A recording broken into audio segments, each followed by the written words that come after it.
give a That's fuck. what made He this don't need interview to hella share more his frustrating opinion. because clearly Drake isn't taking his interview seriously. He's But trolling. Drake also engaged in conversation pieces that we care about. But Really? Bobby Althoff was the interviewer, and So she we was ain't- incompetent or smart enough to know it's not her lane, so she kept quiet.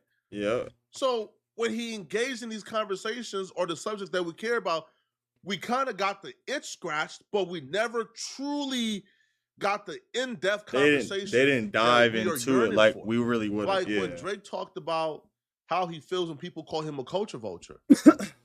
That's a conversation piece that we care about. We've been wanting But to hear that. unfortunately for Like us, the interviewer was Bobby Althoff.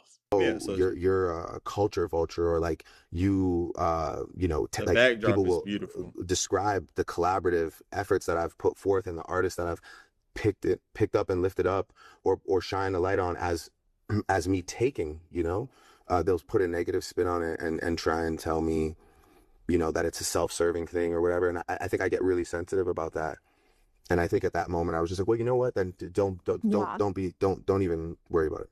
Anybody, and I mean literally anyone who meets the bare qualifications for being competent would have used this as a segue into Not Like Us and Kendrick calling him a colonizer.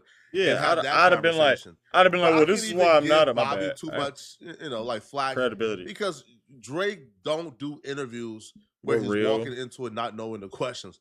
Yeah, Drake in his interviews right now, he scripts the questions. Yeah, we can tell. He knows exactly what's being asked. Yeah, his team control the footage and the editing, so they pick and choose what to edit out and